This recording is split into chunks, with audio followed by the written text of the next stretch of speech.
Brothers, if we can reconvene.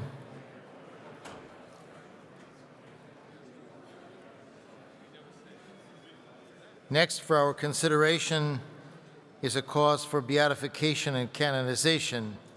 I invite Bishop Thomas John Paprocki and Bishop Peter Baldacchino to come forward.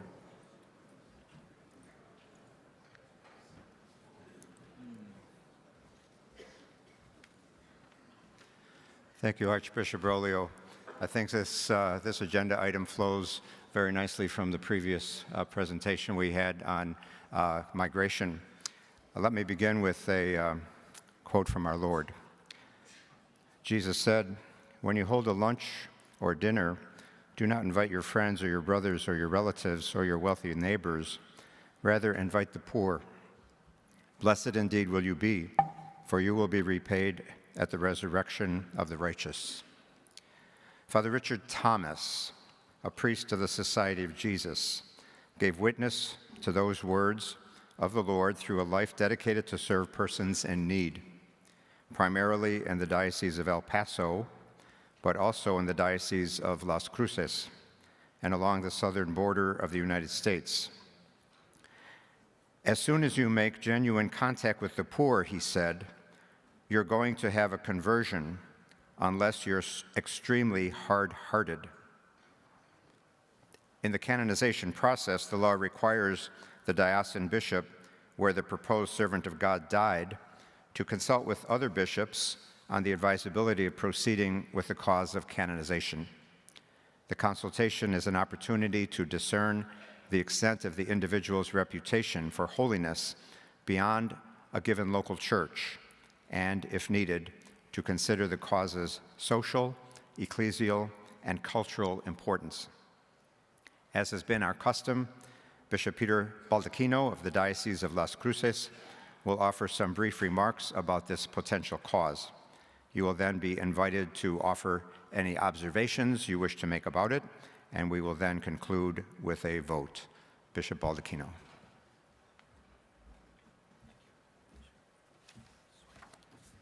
Brothers, let me begin by giving a very brief geographical explanation of Father Richard Thomas' life and ministry. Father Thomas normally resided at the Lord's Ranch near Vado, New Mexico, which is located in the Diocese of Las Cruces. He also died at the Lord's Ranch there. Most of his ministry, however, took place in El Paso, Texas, and Juarez, Mexico. The distance between the Lord's Ranch and Juarez is less than 50 miles, while El Paso and Juarez are only separated by the Rio Grande River.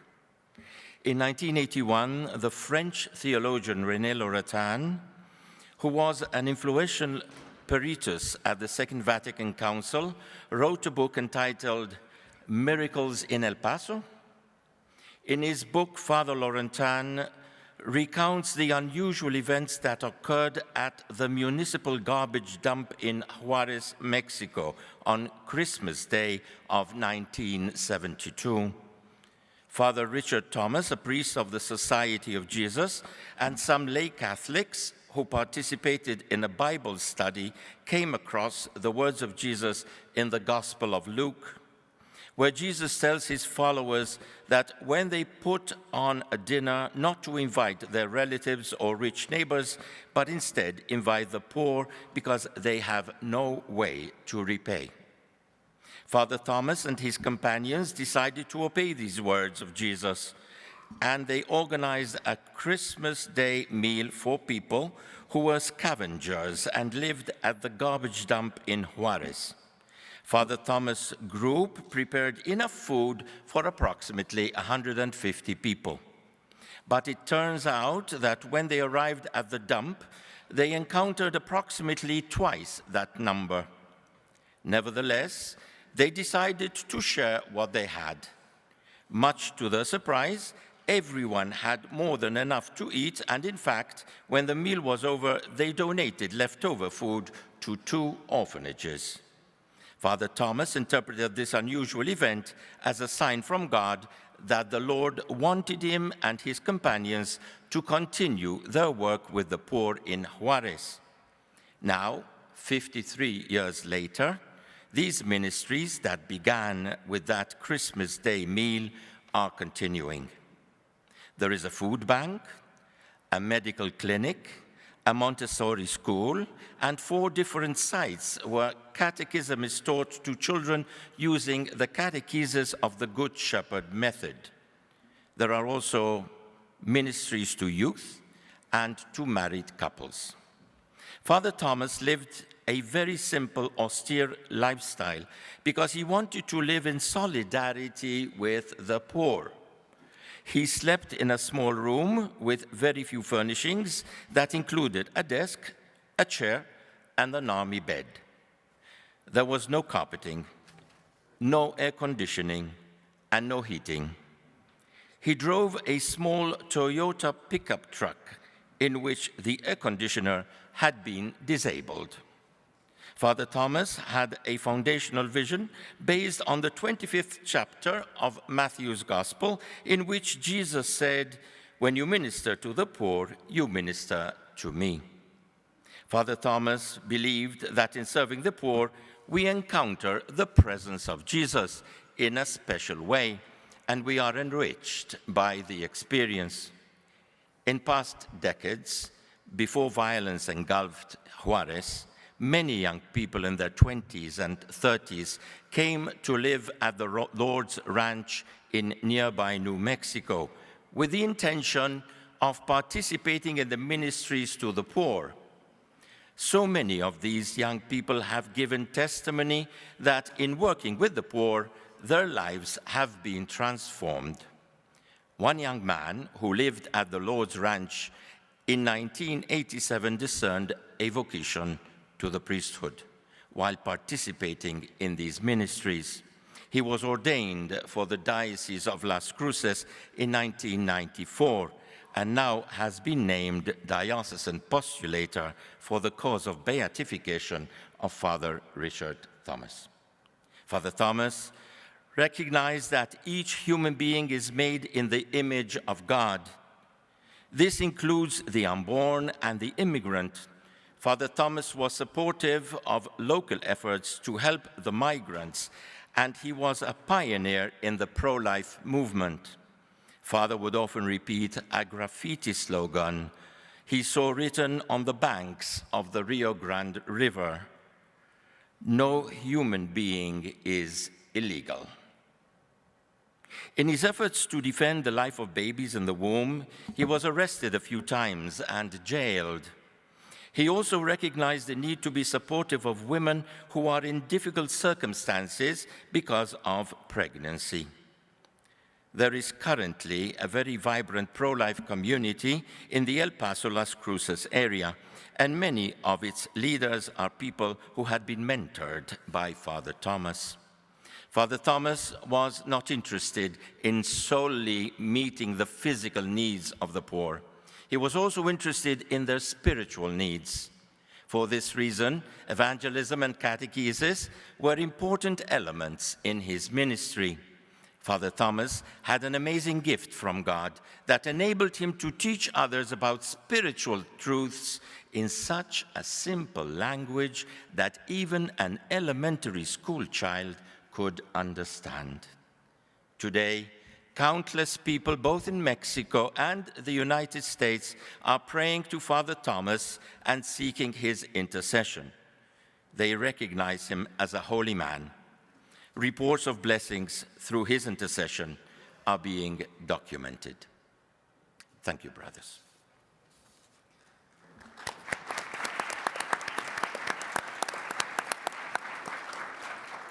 Thank you very much, bishops. Are there any observations that anyone would like to make about this cause? Yes, Bishop Cousins and then Bishop Seitz.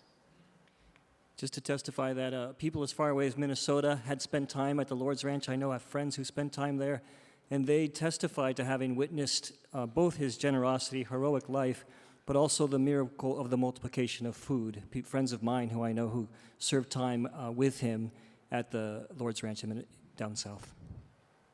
Bishop Seitz and then Bishop Smith. I would also just like to speak in favor of this cause. I didn't have the opportunity to know Father Thomas. He had died by the time I arrived in El Paso, but I'd heard of his work for many years. I think all of us in our work, we've had moments where we really heard of something or experienced something that we say, but that was a miracle. But someone like Father Thomas, it was like a miracle was almost every day. It seemed like, there were so many things. His trust in God was so incredible. He was part of the early days of the charismatic movement and really a true believer who put his faith into practice in a beautiful way. And as Bishop Baldacchino mentioned, we still have many people in the area of El Paso and Las Cruces whose lives were changed by knowing him. Bishop Smith. Thank you. I would like to pick up on what Bishop Seitz said about Father Thomas's involvement in Catholic charismatic renewal and also in ecumenism. I knew Father Thomas, and he was very active in the Catholic charismatic renewal as a leader, as a speaker at conferences, doing retreats, was a very engaging person. He was also active in a number of different ecumenical works or aspects of Christian unity relating to our other brothers and sisters of the faith and other traditions. I met him at several of those events as well, and he was just a wonderful presence. As was mentioned, miracles were regular in his ministry, and some of them were just crazy in the sense of amazing. This could only be the Lord doing this. And there were a lot of people that I know that went down to work part-time or for lengthy periods of time down in his ministry in El Paso, Juarez, and with the Lord's Ranch and everything they were doing there. The other thing I would say is that from my experience of him, he was always very joyful, and faith just radiated from him. You could just feel the presence of Christ in him, so I would very strongly encourage opening his course. Thank you. Thank you very much. Bishop Paprocki, will you read the action item? Yes. At the request of Bishop Peter Baldacchino of Las Cruces, do the members consider it advisable to advance on the local level the cause of beatification and canonization of the Reverend Richard M. Thomas, a priest of the Society of Jesus? Using the device, I think we're ready to vote.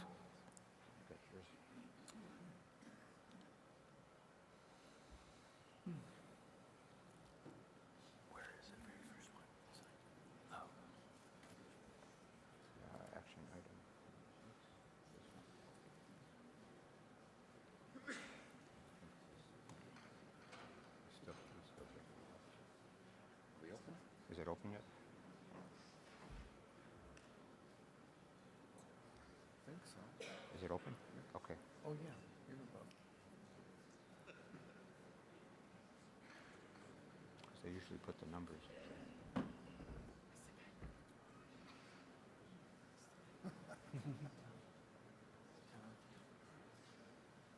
Here we go.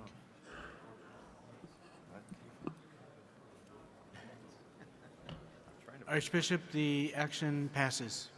Thank you very much. Thank you very much. Thank you very much, bishops. Next is an update on the catechetical accompaniment process. I invite Archbishop Charles Thompson and Bishop Eric Pohlmeyer to come forward.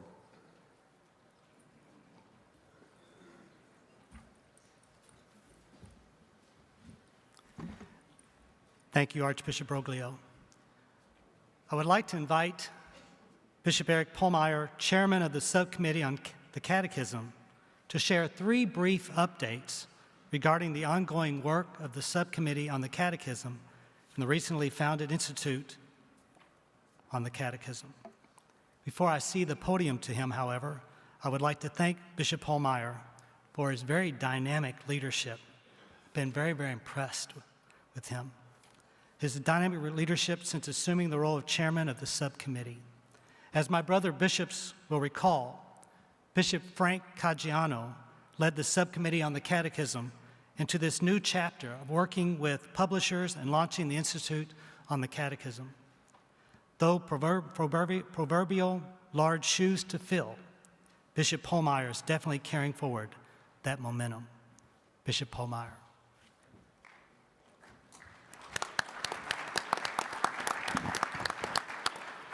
Thank you, Archbishop Thompson. Thank you, Archbishop Broglio, and thank you, Bishop Caggiano, as well, for mentoring me into this role, and to the staff who have helped me get up to speed. As he mentioned, I will report on three main topics: the catechetical accompaniment process, the conformity review list, and the secondary curriculum framework. So first, the catechetical accompaniment process. At the June 2021 Plenary Assembly, Bishop Caggiano, as then chairman of the subcommittee on the Catechism, informed the body of the bishops about the launch of an institute on the Catechism, the primary means by which the subcommittee on the Catechism would continue to fulfill its mandate. Bishop Caggiano also explained that through this institute, the subcommittee would continue to work with publishers and would foster ongoing conversations about the effective means of providing catechesis. The subcommittee had shifted to a proactive catechetical accompaniment process rather than the previous process that reviewed completed texts. This catechetical accompaniment process is guided by the handbook on the CAP, developed in both English and Spanish. This handbook serves as a lens through which the previous review protocols are interpreted and applied. The work of the Institute and the implementation of its handbook are the primary ways that the Committee on Evangelization and Catechesis and the Subcommittee on the Catechism continue to promote the vision of the Holy See's 2020 Directory for Catechesis. The handbook on the catechetical accompaniment process better enables the Subcommittee on the Catechism to ensure that catechetical materials promote an evangelizing catechesis, this phrase that we now are adopting and using as frequently as possible to try to engage both the learning and the discipleship. So while we promote an evangelizing catechesis, we try to remain authentic and complete in the presentation of the truths of the faith. The handbook provides the means for the subcommittee through its catechetical consultants. And so the catechetical consultants, as they review the text, they accomplish various goals.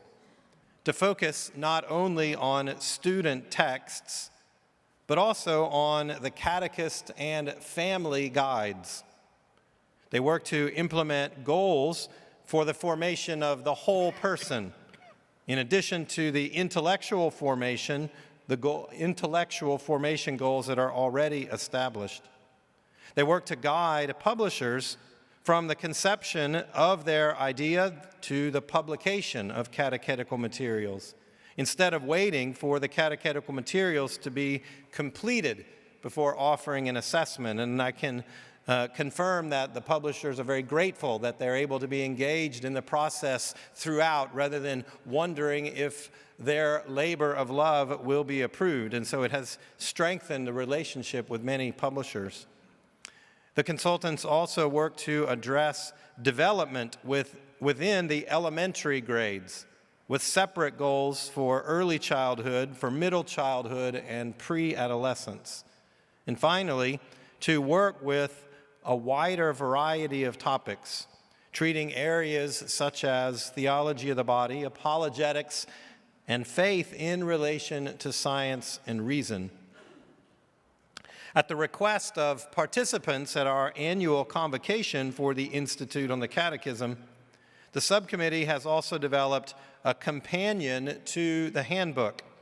And this companion is to help diocesan catechetical leaders make operational the three key areas of the handbook, namely the expanded goals to include not only the intellectual or cognitive, but also to work toward behavioral and interior affective goals.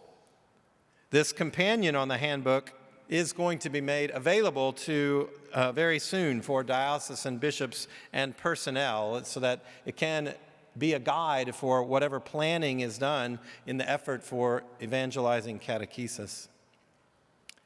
The next topic is the conformity review list. As the result of this consultation, we have the list there that identifies what materials are now available. The subcommittee continues to maintain and update this conformity review list at the service of diocesan bishops and their catechetical leaders. It clearly identifies the resources developed through this new catechetical accompaniment process. This list is now in the process of being reformatted so that it can be more easily searched, not just a static list, but a more interactive list so that it better serves the publishers and catechists searching for materials they want to use. Please note that the list continues to grow as publishers submit requests for approval.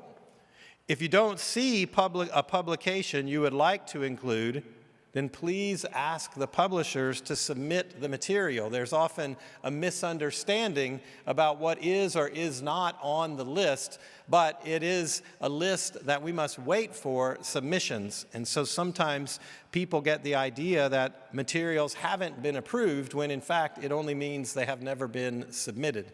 And so it's important that we move them toward that submission. The bishops of the subcommittee on the catechism want to affirm the importance of this conformity review list on behalf of the members of the Catholic publishing community who are working so faithfully to ensure that the content of their resources is in conformity with the catechism. Bishops across the country should continue to have confidence about the content of the teaching found in the resources on our conformity review list. And then the third of my topics, the high school curriculum framework. The final matter that the Committee on Evangelization and Catechesis and the Subcommittee on the Catechism would like to highlight concerns this high school curriculum framework. As noted in the action item, the doctrinal elements of a curriculum framework for the development of catechetical materials for young people of high school age was originally approved by the bishops in 2007. In June of 2024, we commissioned a survey by the Vinaya Research to gauge familiarity with the doctrinal framework and to identify how it was being used in the United States since it was published in 2007. The researchers noted that more than half of our current bishops have been ordained since 2007, when the curriculum was approved. And so it became clear that there needed to be more work in identifying the importance of this framework as so many new bishops are taking up their roles. This is a brief summary of the results from the Vinaya research on the high school curriculum framework. First, it affirms the secondary level framework's focus on the person of Jesus Christ. Very much an intentional goal that Jesus be taught directly, and so the results confirm that this has taken place. Secondly, it recognizes that high school theology teachers are adapting and supplementing the curriculum framework. So we're doing work to understand how they are supplementing. What is it that they find helpful so that we can cooperate well in the education of high school students? It, thirdly, identifies a need for the development of additional specialized and supplemental materials.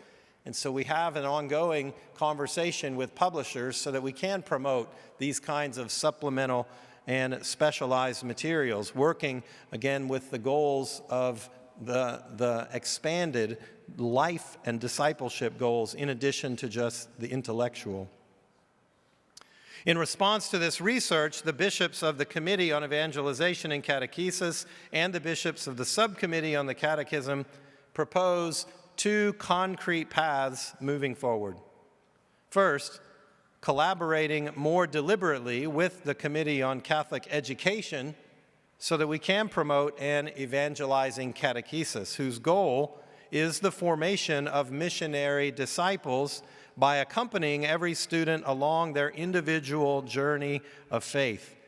In the results from the research, we found that while the name of Jesus is being taught more directly, it isn't automatically causing a response of discipleship. And so that's the continuing conversation. How do we work to engage and invite our young people to accept the Lord's call in their life?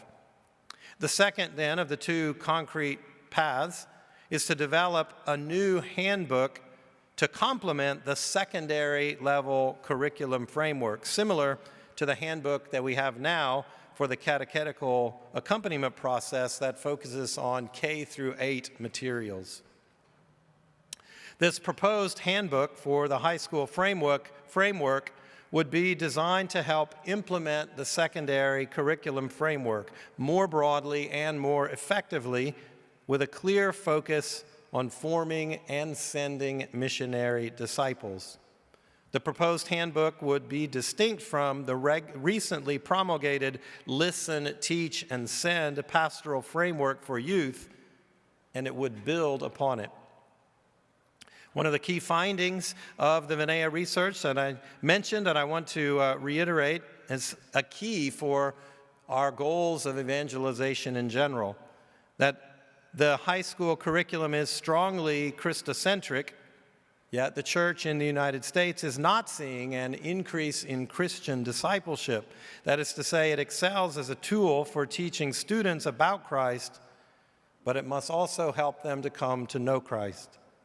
The proposed handbook would address some of the missing elements, and the subcommittee would appreciate input from the bishops on this or any other related questions as we work then to align the goals of this discipleship with all who are working with young people and taking advantage of the relationships that we have fostered with publishers and diocesan personnel, parish people working on these crucial areas.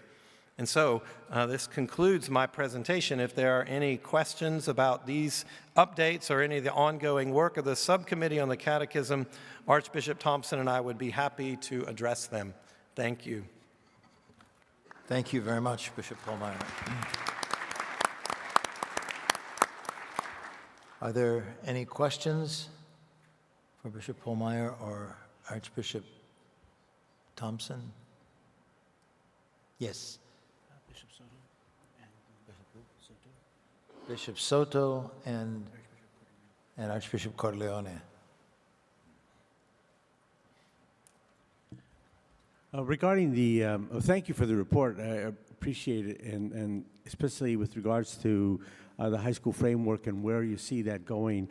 I know our work in California, we just completed a year dedicated to revitalizing marriage and a whole marriage initiative in the state, and out of that that effort, which yielded many fruits, but one of them is that so much of marriage preparation now is doing remedial work because so many of our so many young people are just unprepared for marriage, and they've never been taught about marriage, and that where marriage was in some sense part of the culture at one time, it is now not part of the culture, and they have no there's no moral or human or theological framework for them to understand why marriage is important, and so I do think that it's an area at least at this time that the high school framework does need to dedicate attention to, and helping our young people. We can't presume that they know what marriage is, and I think we have to we have to give them the basics and understand how marriage, for many of them, will be important to being not only good Christians or good disciples, but even just to be successful as human beings.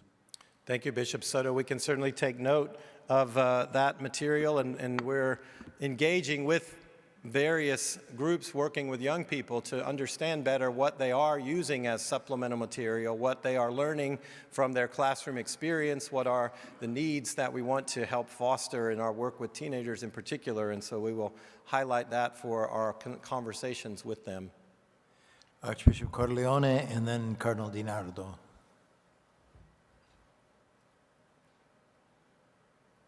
Thank you. Yes, my comments are along the same lines as Bishop Soto, given our experience in California this last year with our Radiate Love initiative to revitalize the understanding of marriage.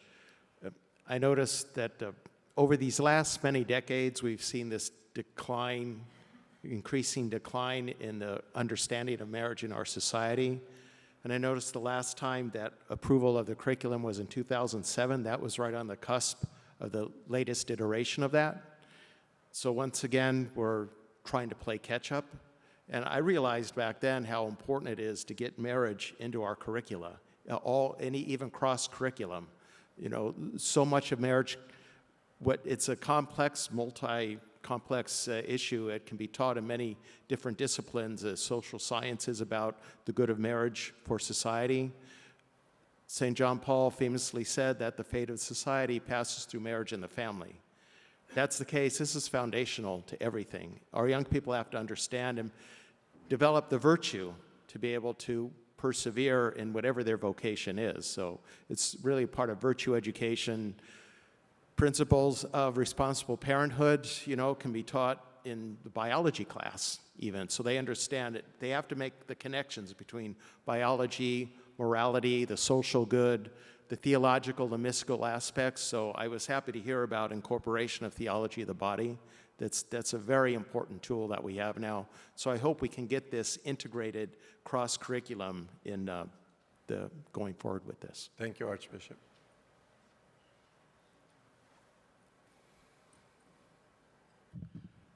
Bishop Paul, I want to thank you for being the head of this committee. Maybe some small history would be important for so many of the members who are new. The ad hoc committee for the use of the Catechism goes back 25 or so years, maybe even longer. Some biggies, Archbishop Leveda, Cardinal Law, Archbishop Beeklein were involved. The development of a review of texts which were in a bad state came about gradually. I recall when I was part of the committee, the work of the individual reviewers, those people who spend time with texts, invaluable. What you're doing now in moving towards an ongoing accompaniment, I think is excellent. It moves beyond the cognitive, but I looked at some of it, and the cognitive is still there, thank God.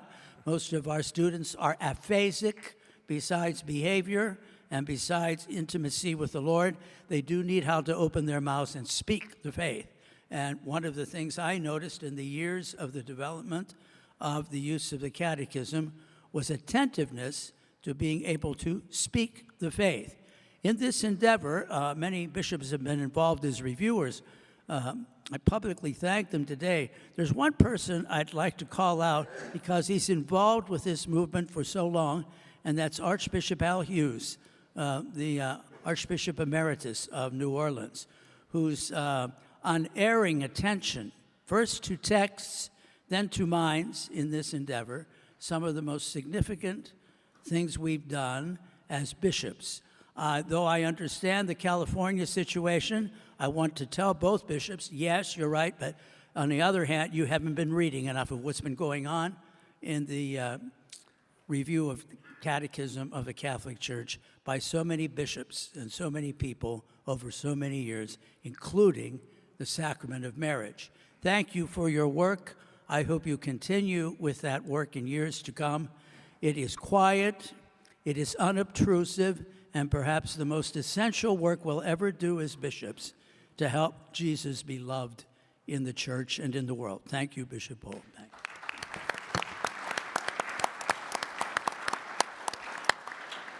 Thank you for that history. I know I can speak on behalf of all of the bishops on the subcommittee and echoing the praise of Archbishop Hughes. He's the highest energy among us of all of them working.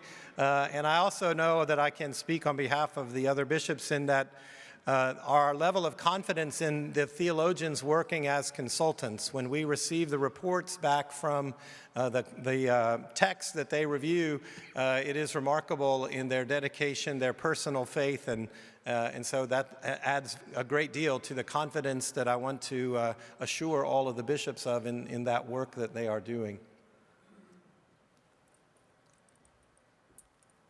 Thank you. As you can see, we're in great hands with Bishop Pohlmeier. I just want to say, as we all know, we have a wonderful, wonderful conference staff. I want to thank and recognize the staff of the Evangelization and Catechesis, the leadership of David Spacia and Marilyn Santos for their great work, and all the staff there, Zachary, who's up here with us as well. Father Dan Mann is kind of charged with spearheading these projects and is doing a great job. So I want to particularly recognize the incredible generosity of his bishop to allow him to serve with us here in the conference. So thank you all. He's from Indianapolis, if you were wondering.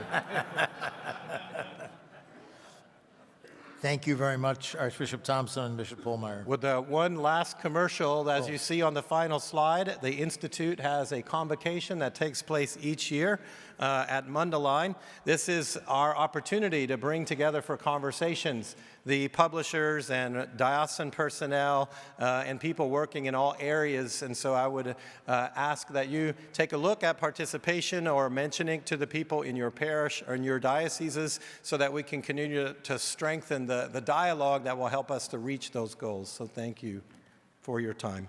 Thank you very much. Thank you very much.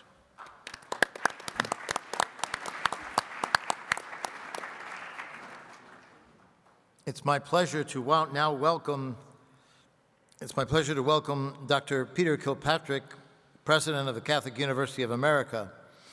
Dr. Kilpatrick will offer some updates on the good work they are doing at the Bishop's University. Dr. Kilpatrick, welcome. Thank you, Archbishop Broglio. Archbishop Broglio, Archbishop Lori, Your Eminences, Your Excellencies, consultors, observers, good afternoon, and thank you for the opportunity to share an update on the Catholic University of America. It's been 2 years since I stood before this body, and it's a great joy to be with you again. Let me begin by remembering who we are as the Catholic University of America. We are the Bishop's University. We are your university. When Pope Leo XIII and the bishops of the United States established the Catholic University of America in 1887, they charged us with a dual mission: to provide the church with worthy ministers and to give to the Republic her best citizens. That mission continues to permeate every aspect of our institution. We're the only pontifically chartered R1 research university in the United States. We're the only university founded by the American bishops, and we are the only university to have welcomed 3 popes to our campus, and hopefully a 4th soon. All active cardinal archbishops in the United States and 8 other bishops serve on our board of trustees. Over 100 bishops and retired bishops are alumni of our university, and 6 alumni currently have their cause for canonization underway. Catholic University has unique assets that no other university in America can claim. Our ecclesiastical schools in theology, philosophy, and canon law, our location in the nation's capital, surrounded by dozens of religious houses of study and ecclesial institutes, and our deep roots in the Catholic intellectual tradition. We pair these strengths with the scholarly rigor of a top research institution. Earlier this year, we achieved Carnegie R1 research classification, joining the top 5% of all U.S. research universities, and one of only 7 Catholic institutions in the country to hold this distinction. With this recognition comes an even greater responsibility to engage the contemporary world with the Church's 2,000-year-old intellectual and moral tradition. For us, academic excellence and fidelity to the Church are not competing goals. They are the foundation of true intellectual and societal leadership. Our scholars assist the Church and society in discerning ethical and social responses to advances in artificial intelligence, healthcare, biomedical science, and the social sciences, with the shared goal of advancing the common good. Standing in the tradition of the great pontifical universities, we foster a search for truth guided by faith and reason, and welcoming students of all backgrounds and traditions to a community where vigorous, thoughtful discourse and innovative research can flourish. This last year, many of you may know, our university addressed a long-standing $30 million structural deficit in our budget in order to secure long-term financial stability in the increasingly competitive marketplace of higher education.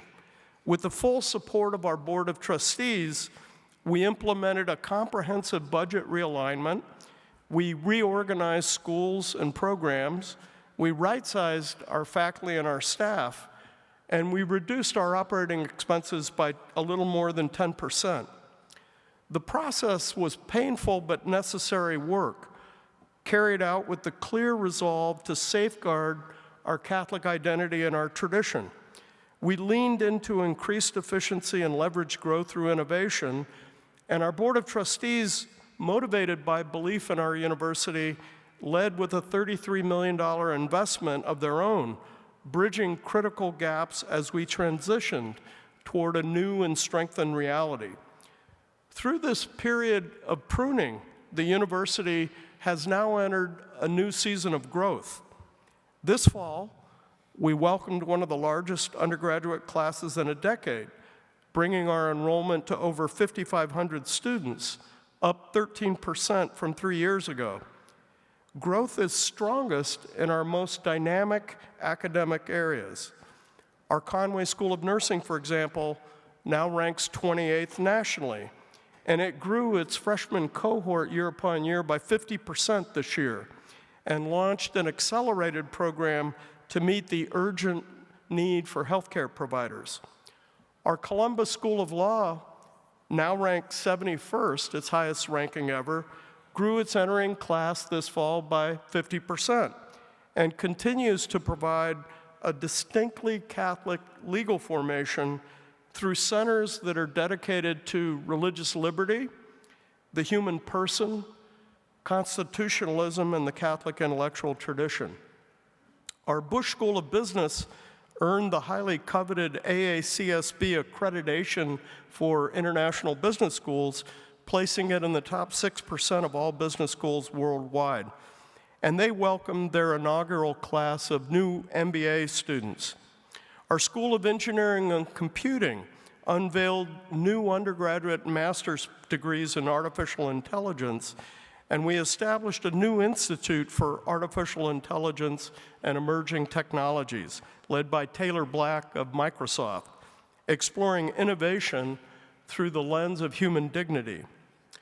Last month, I presented the university community with a framework to chart our path forward, identifying 6 strategic pillars. Number 1, nurture institutional identity and culture. Number 2, academic excellence through innovative research. Number 3, a unique student experience with premier outcomes for graduates. Number 4, forging new strategic partnerships. And number 5, forming the next generation of leaders for the church and the nation. I know I said 6. The 6th was our mission. Through prudent stewardship, we are emerging stronger, more focused, and more faithful to our mission. At the heart of that mission are our ecclesiastical schools of philosophy, theology, and canon law, disciplines that are essential to our institutional identity. Many of you are graduates of these programs.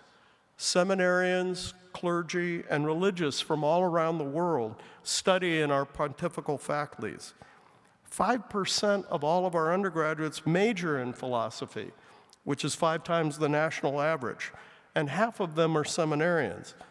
The Basel Scholars Program has formed over 670 priests and several bishops, and we have launched a $3 million campaign to expand the Basel Scholar Program. All of our undergraduate students take philosophy and theology as part of their curriculum, and we have woven virtue formation across our entire curriculum so that every student encounters both the intellectual and moral foundations of our faith. We seek to restore to our campus community the environment that's called Little Rome, a place where future church leaders come to receive comprehensive formation for ecclesial service. Following our last meeting, you requested that our university increase online formation for priestly and laity. In response, our School of Theology and Religious Studies has launched a new hybrid licentiate in sacred theology, offering much greater flexibility and an accelerated path to completion. We also have recently introduced a new Master of Arts in Evangelization and Culture through a partnership with the Word on Fire Institute in collaboration with our alumnus and trustee, Bishop Robert Barron. In its first year, more than 70 lay and ordained ministers have enrolled. The Fulton J. Sheen Excellence in Preaching Initiative, supported by the Lilly Endowment, continues to strengthen the preaching of clergy and laity across the country. But beyond our ecclesiastical schools, initiatives serving the church grow across the whole of the university. Our Bush School of Business continues its online Master of Science in Ecclesial Administration and Management, in which half the students are priests. We are particularly proud of Bishop Larry Sullivan of Chicago, who was our very first bishop to graduate from the program and who recently visited our campus. Last month, we released the AI and the Church Primer, an online resource to help you, our bishops, navigate the pastoral and ethical dimensions of artificial intelligence and its impact on human flourishing. We are a Laudato Si university integrating ecological responsibility and human dignity in sustainability programs. Our Rome School of Performing Arts has reimagined a new graduate degree in sacred music to meet the church's need for well-formed liturgical ministers. And in partnership with the Templeton Foundation, we have undertaken a global study of how beauty leads the non-churched, spiritual but not religious, towards the transcendent and ultimately to God. Outside of the classroom, the Catholic Project's National Study of Catholic Priests sparked conversations on priestly well-being and trust and offering insights for the U.S. Church. Our follow-up survey was released just 3 weeks ago. Meanwhile, the Institute for the Transformation of Catholic Education now provides Lumen accreditation to 517 Catholic schools and early learning programs in 20 dioceses and is delivering formation for teachers, principals, and school boards in 13 dioceses this year. All these efforts flow from our founding charge to provide the church with worthy ministers. As members of the mystical body, we cannot do this alone. Our partners within the church fortify our efforts and they extend our reach. The Knights of Columbus, for example, have been long and faithful friends to our institution, supporting both our Columbus School of Law and the John Paul II Institute on Marriage and the Family. We seek to multiply those partnerships with other Catholic organizations and universities that are mission-aligned in their full-throated service to the church. And we will have some exciting public announcements regarding the same in the very near future. Thank you for your generous support of our university. throughout our history, in the present, and as we look toward the future. Many of your dioceses sponsor scholarships that enable students to attend Catholic University, and we're deeply grateful for that, as I know the students are. Please continue to encourage your best and your brightest, students, seminarians, lay ministers, and clergy, to consider our university. We remain committed to affordability through seminarian scholarships and student aid, including the parish scholarship, which provides $4,000 per year to any applicant belonging to a Catholic parish. We continue to work to provide more scholarships and to discount our tuition with the aim of keeping our education accessible to everyone interested in it. 2 years ago, I invited you all to visit our campus. Many of you have, and your presence has very much enriched our community. If you have not come recently, please do. Our offices of diocesan engagement will gladly arrange a mass and a meal with students and seminarians from your diocese. We would also love to host you, invite you to celebrate Mass, hear confession, speak to our students, give a lecture. Your pastoral presence on our campus reminds our community that we truly are the Bishop's University. Thank you also very much for your support through the National Collection for Catholic University. The 2024 National Collection exceeded $5 million, funds that sustain programs serving students, seminarians, diocesan lay leaders, and clergy at the local and national level. We remain committed to stewarding your generosity faithfully and effectively. I am convinced that the Catholic University of America has a vital contribution to make to our nation, the church, and to the world. We're not just another Catholic university. We're the Catholic University of America, standing in the intellectual and formative heart of American Catholicism, where ancient wisdom meets contemporary challenges.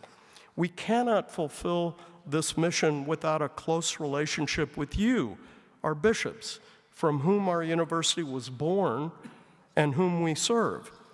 Please reach out to me. My email is president16. I'm the 16th president at cua.edu. I'm easy to get a hold of. Chancellor Cardinal McElroy or Dennis Strock, the director of our Office of Diocesan Engagement, to connect with our university. The university is at your service. In collaboration with you, we will fulfill our shared mission. I also want to invite all of you to attend our reception tomorrow in the Waterview Ballroom down on the first floor. We'll get started about 4:30. I think after evening prayer, we'll go on for a couple of hours. We would love to meet you and to celebrate your service. And if there are any questions, I'd be delighted to answer them now or at the reception. Thank you. Thank you very much. Thank you very much, Dr. Kilpatrick, for your presentation and, more importantly, for the great leadership that you've given to our university. Thank you, and God bless you. We'll see you tomorrow afternoon. Thank you, Archbishop Brother. Do you want to take any questions? Okay. Thank you. Allow me to welcome our next speaker, Cardinal Dolan, Chair of the Board of the Pontifical Mission Societies of the United States, and at the same time I invite the other bishop members of the board to join us as well.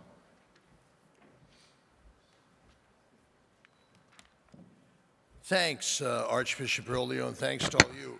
We're in the bottom of the ninth. I'm aware of that, okay, for this extraordinarily busy day. Joining me would be the bishop members of the Pontifical Mission Societies. You see them coming up now. I'm deeply grateful. As well as on our board will be some extraordinarily committed and knowledgeable lay peoples, Stephen Outh, Barry Jackson, John McManus, and Deacon Frank Curry. So thank you, board members. I wanted you all to see them. My brother bishops and the board members are particularly grateful to the energetic involvement of our apostolic nuncio, Cardinal Christophe Pierre, is a very active and engaged member of the board. Now, you all know what we mean by the Pontifical Mission Societies. We mean three things: the Society for the Propagation of the Faith, the St. Peter the Apostle movement, which supports almost all the priests from the Third World, and Holy Childhood, our children supporting the mission children of the world. I just want to offer a few moments of gratitude to you and encouragement.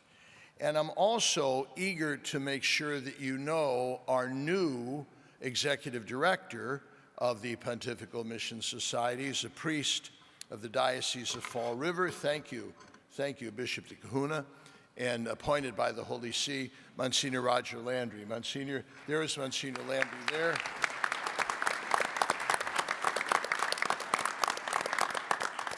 Coming before you with gratitude and offering some words of encouragement seems particularly appropriate for us now. Pope Leo is not just the first pope from the United States, as proud as we are of that, but he's the first pope since St. Peter, get this, to have dedicated himself exclusively prior to the papacy to the mission, the missionary enterprise of the church to the nations. He's the first one since St. Peter to have that claim. He therefore brings a compelling missionary perspective to his work.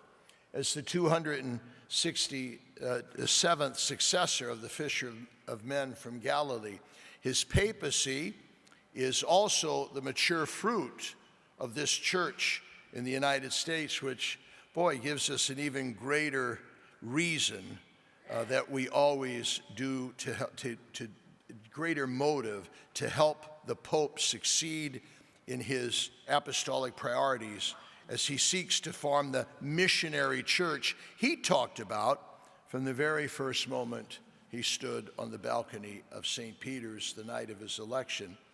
With regard to missionaries, think about it. We fostered the like of Father Robert Prevost. We fostered the vocations of so many missionary men and women, missionary ardors, our own. We think of Maryknoll and the St. James Society. Through various diocesan and archdiocesan missionary societies, and through adopting and staffing, as so many of your parishes do, parishes in mission countries, particularly in Latin America and the Caribbean. Now, we're also, we don't brag about this, we're grateful to our people. The Catholic Church in the United States, led by you, is also by far the most generous country in the world in terms of supporting the missions. The Church in the United States,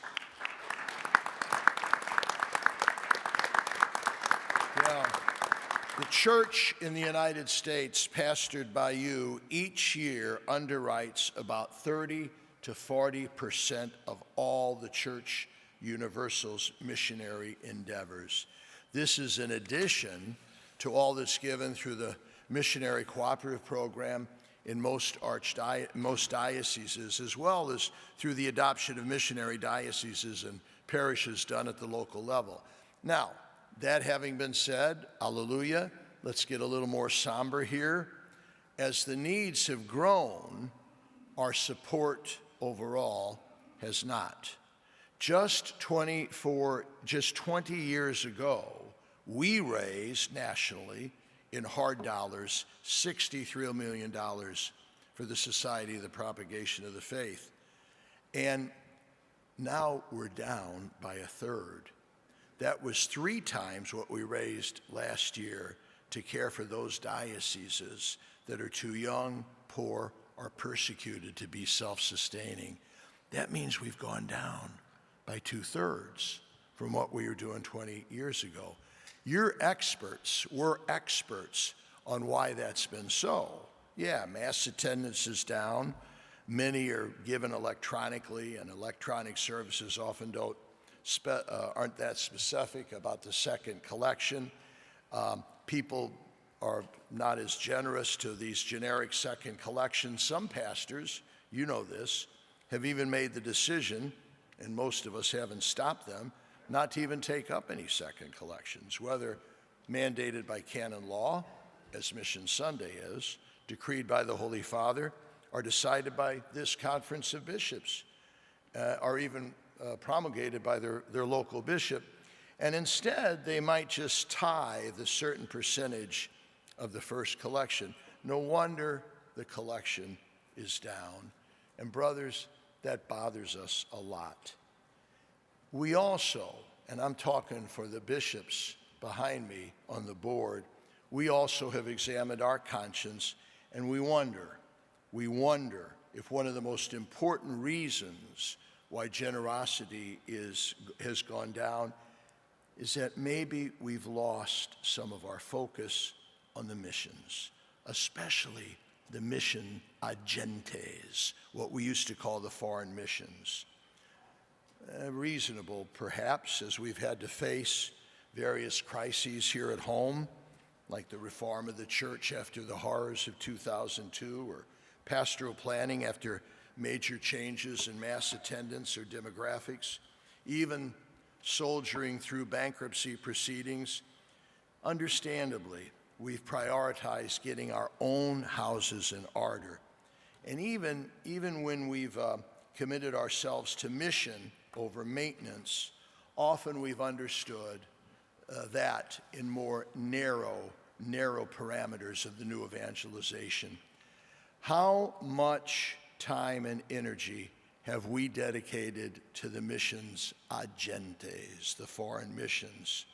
For us bishops in America, how can we not examine ourselves rigorously on the words of Jesus, to whom much is given, more is expected? Can I conclude by getting down to a few very specific items that would make a big difference in continuing and enhancing our historic generosity to the missions? First, Canon 791 requires each bishop to appoint a priest as diocesan mission director, and especially director of the Pontifical Mission Societies. There are some dioceses that do not have one. There are others who have given it to a priest with 15 other jobs who can't adequately do this important work. Can we, your brothers, urge you to take similar care with this appointment as you do with other very important positions in your diocesan structure, and set the director up so he can really prioritize on your behalf. Second, the same canon likewise mandates that a collection be taken up annually for the missions, obviously on Mission Sunday. It's the only collection mandated in canon law. In many other countries, including the foreign missions, the poorest nations of the World Mission Sunday collection is the only one taken that day, prioritizing the missions even over the obvious local needs of the parish. Can I ask you to consider reinforcing the mandate within your own dioceses? Even if pastors are not going to have a second collection for the missions, as is expected in canon law, that the first and only collection that day go entirely to the missions. I can't think of a more pointed way to prioritize that evangelical mandate.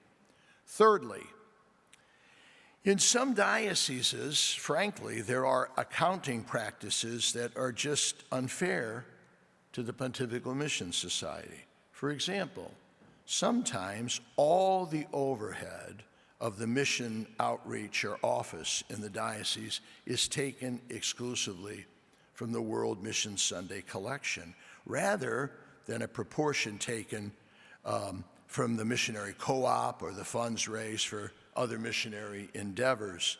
In other places where the mission director also runs, for instance, the Diocesan Catholic Relief Service or other similar responsibilities, the salaries and experiences and their expenses are still taken exclusively from the World Mission Sunday collection.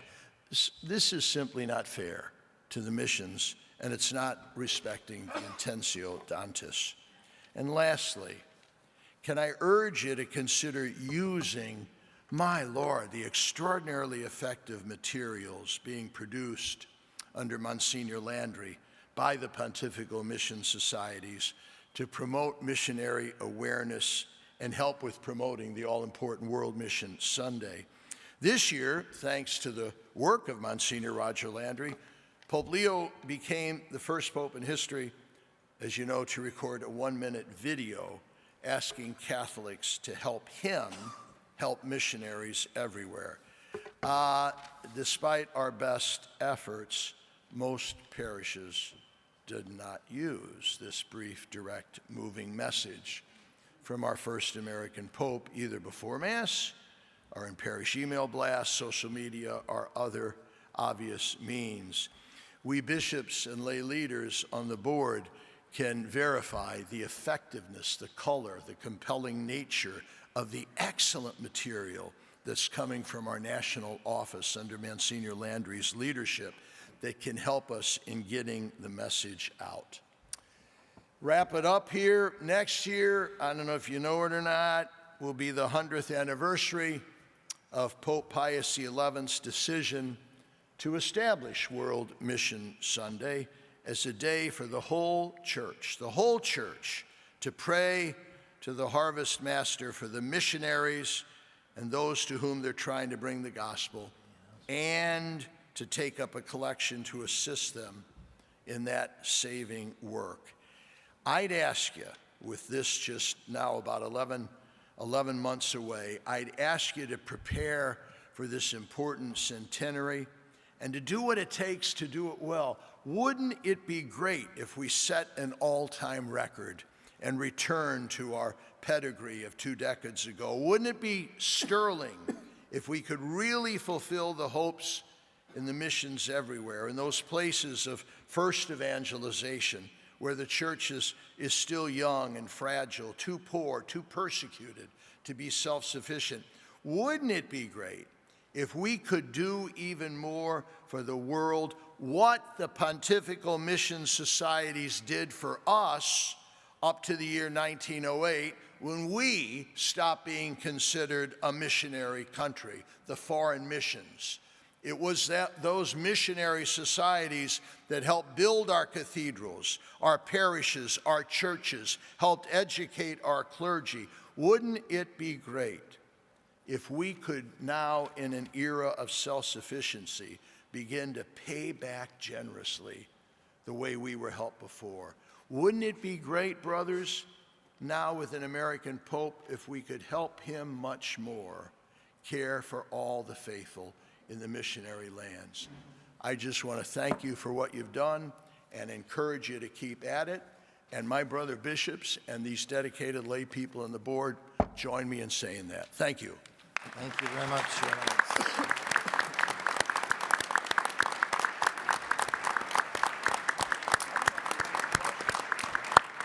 Thank you, Your Eminence. It's a good mandate. Thank you.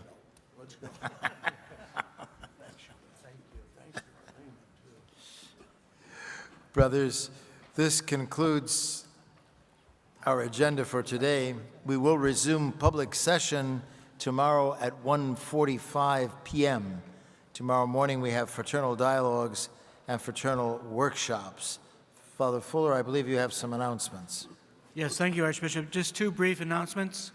First, the Committee on Priorities and Plans will not need to meet, so there will be no meeting for CPP this evening. Second, if your tablet, the USCCB tablet that you've been using is running low on power, please see John Galata over here at the staff table. He will be able to provide you with electricity in some form. So please see him. Thank you. Glory be to the Father, and to the Son, and to the Holy Spirit. As it was in the beginning, is now, and ever shall be, world without end. Amen. Thank you.